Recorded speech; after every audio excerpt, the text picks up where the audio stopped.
Hello, my grandbabies. I am Don, your pop culture grandpa. Stop smiling at me! In the words of the great philosopher Cathy Harron from North Shore High, who is indeed a real person, not a fictional character from Mean Girls, spectacles no longer exist. Once upon a time, the music business prided itself on producing timeless acts and hits that were of high quality. And yes, spectacles. Think Fleetwood Mac, Madonna's Into the Groove, Michael Jackson, Rihanna, Taylor Swift, or even Jay-Z, the young man himself. And now we have traded spectacles for the likes of Alex Warren's Ordinary and Jesse Murph's Blue strips. Boy, boy. In this video, let's talk about spectacles, a factor that one had to possess in order to be of noteworthy in the music industry. Are spectacles dead and gone in the wind? And if so, what has taken its place? I am Don, your pop culture boy.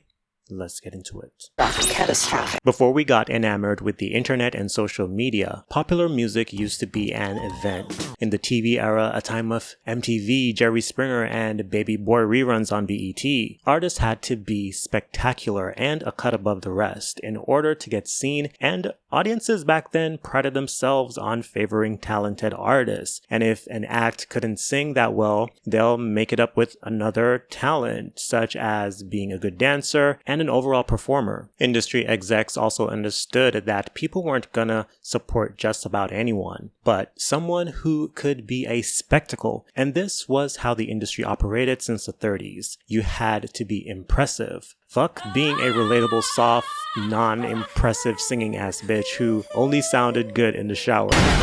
So, the music business prioritized the full package. And sure, don't get me wrong, in the 90s and prior, as I said, there were some that weren't all that talented, such as the R&B pop duo Milli Vanilli, who debuted in the late 80s. Despite what some might think, the duo consisting of Rob and Fab weren't completely talentless, but they didn't have the voice the industry was looking for. So, they faked it, as their producer Frank Farron, who was also known for creating the group based on their marketable image and dancing skills, didn't have the same level of confidence in their singing abilities. Or in other words, their voices weren't suitable for the polished pop sound he envisioned. For a while, the duo got away with this. Their North American debut, Girl You Know It's True, sold millions. They even won Best New Artist at the Grammys in 1990. But as we all know, that same year it all came crashing down after they were exposed for lip-syncing and using ghost singers, resulting in them being dropped by Arista Records and having their Grammys snatched by the Recording Academy. Fans also filed lawsuits for accusing the duo of fraud.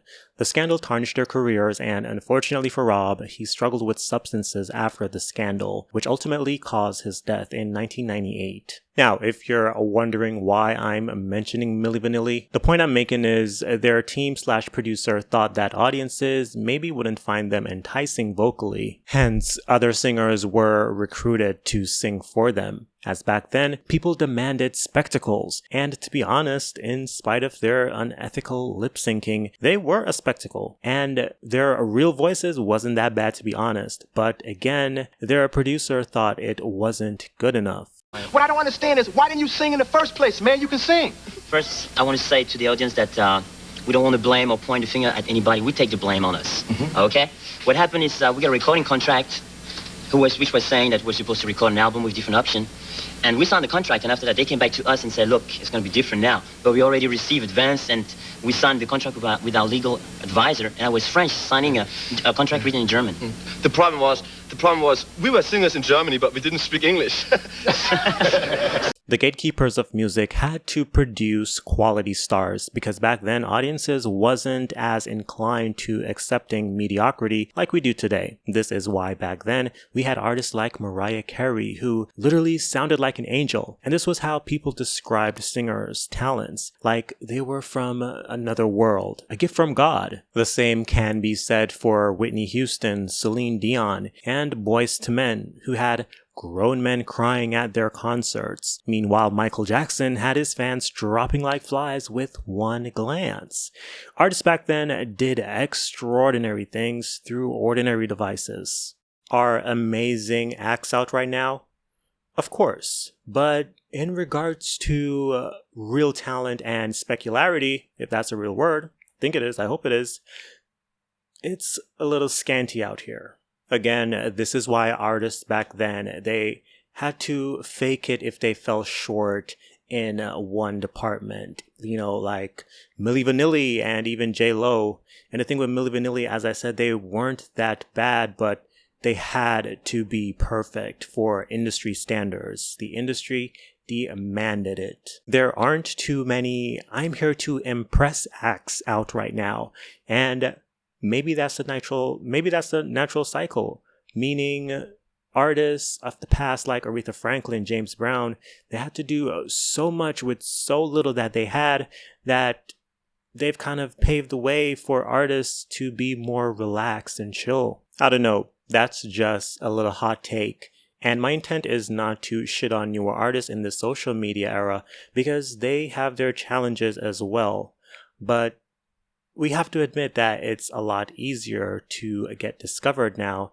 And maybe that's a part of the reason why artists are so lackluster and audiences are now demanding lackluster artists over spectacular ones. Now, people can buy a microphone and light themselves and film themselves. Anyone can be their own celebrity by just going viral. Back then, by contrast, if you wanted people to hear your music, you had to get a record deal, said Mariah Carey in a recent Harper's Bazaar interview. Currently, there hasn't been a constant flow of spectacular moments in music either. Moments that defined a generation, that is talked about for years after. Ask yourself, when was the last time there was a huge moment in music since 2019, outside of the Drake and Kendrick Lamar beef?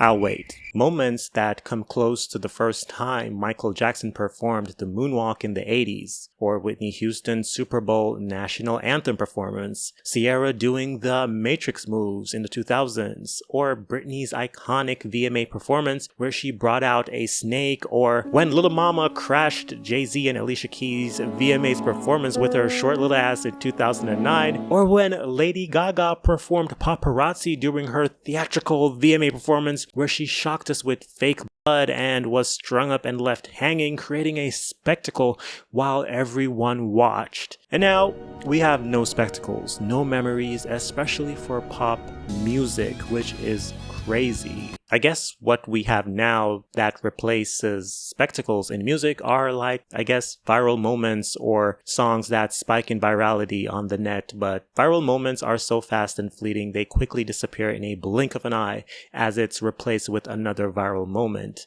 And these viral moments have nothing to do with performances or music, rather drama, like Nicki Minaj's multiple quote-unquote coke rants on Twitter or Kanye noteworthy moments. Like, no joke, these are the moments of today. And if it's about music, a lot of times it's some song no one will remember in a couple of months. It's like music has regressed to medieval times when everyone did just about anything for attention. And a lot of artists who tried to be spectacular in the 2000s that we don't really hear from anymore have moved on from music or are more invested in the behind the scenes process because trying to be spectacular now is seen as corny. Sometimes I wonder if the musical tools that were utilized by artists in the past have been used up, or those techniques' time has expired. Or maybe they are not being reinvented or used with a level of awareness and responsibility like they were in the past. So in this segment, let's dive into certain tools that were used to make music a spectacle back in the day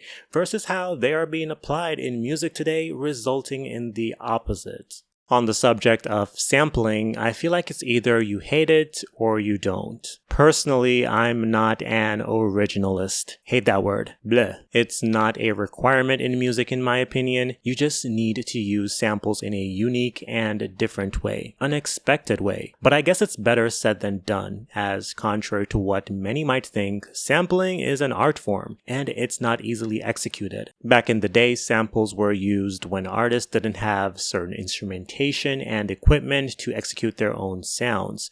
So sampling came in handy for many artists. However, it was also utilized by many black artists, as black artists are underfunded in the music industry. A sample is a direct use of a portion of an existing audio recording in a new composition. We see this with Drake's Bounce anthem Nice for What, which contains a sample from Lawrence Hill's X Factor, which is a beautiful song, which also contains a sample from a track called Can It Be All So Simple by Wu-Tang Clan. But that sample track samples from another track, a track called The Way We Were by Barbra Streisand. Hip-hop became the hub for sampling in the 80s. Since then to the 2000s, I think producers and artists were a lot more strategic with how they reuse sounds from other songs. And I'm mainly referencing the heavy hitters back then, like Kanye or Timberland, as they were trying to make hits. So they would really dissect a track and rework a sample to make it brand new. And sure, Kanye made songs that were obviously samples,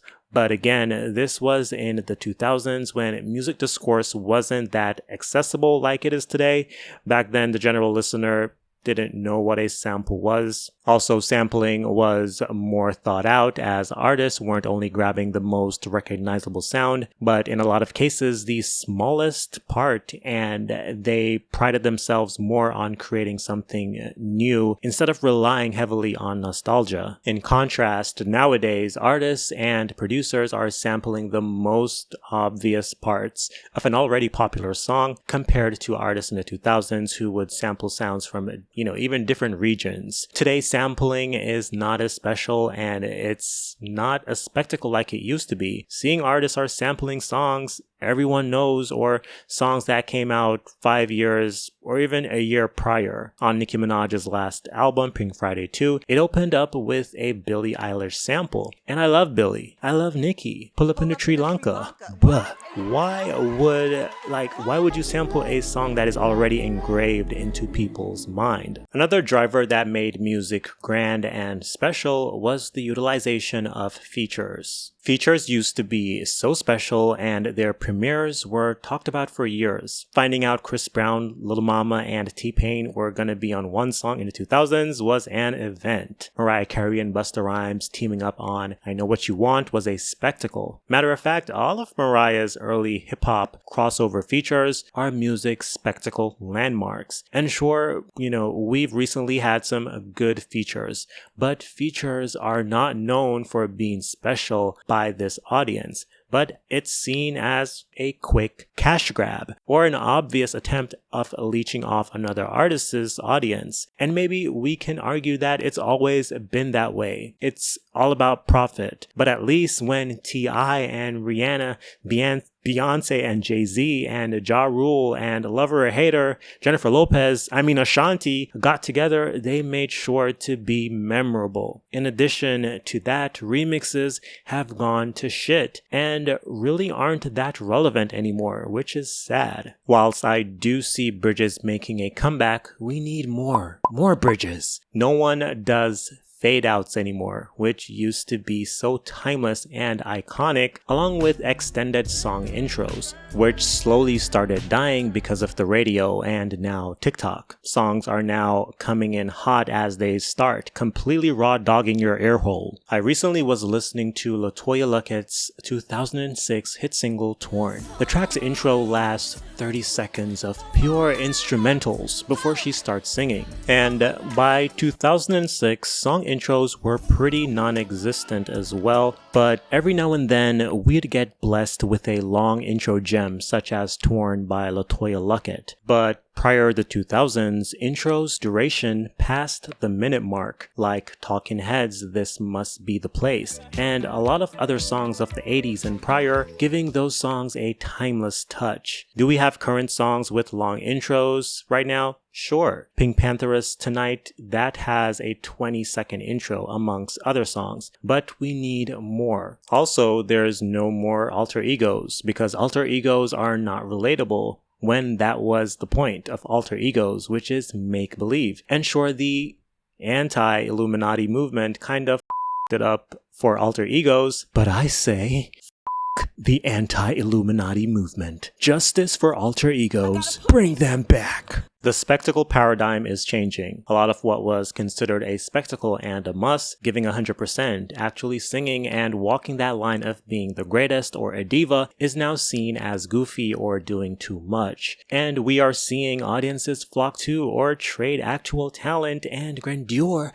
for nonchalant, borderline lazy artists instead. Look at Mariah the Scientist. Her artistry or singing abilities doesn't come close to a Beyonce, but this generation loves her, and low-key, high-key, I kind of like her too. I think they did a wonderful job with that interpolation on her song Burning Blue, and she has a vibe. But she's not Mariah Carey, and she doesn't have to. But it's this more relatable tone that makes her attractive to this generation, because it's more attainable and achievable, relatable. And we are currently in the relatability era. Even Mariah Carey herself have now shifted from her sound to this more easy, achievable singing style on her last set of singles. That's more on par with rapping, kind of abandoning the technical aspect of her former glory days. I'ma keep it neat, I'ma keep it sugar, I'ma keep it sweet. For upcoming male artists, it's also not acceptable to be a spectacle, reminiscent of a Michael Jackson or an Usher or a Chris Brown type, for the most part. We see this with Justin Bieber, who isn't upcoming, but he was a spectacle when he was younger. But now he has downplayed his grandeur image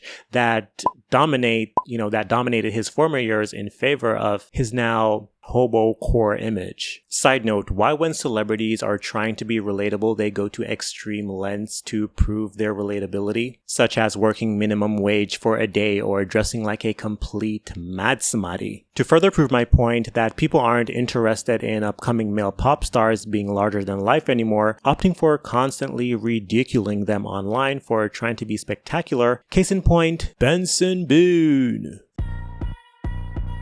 Now, I know you're probably throwing lettuce and tomatoes at me right now, but hear me out. It's the truth. Benson Boone is one of the few, if not the only man who comes to mind when you think of male pop star right now. He actually tries to be spectacular. He literally does tricks on stage with his backflip gimmick, and he actually wears what you'd consider costume while performing. He's not a quote-unquote chill artist, and this is why he stands out so much. But as I said, he's despised despite his efforts of actually trying, but he is seen as a fake person because Benson Boone doesn't even sound like a real person.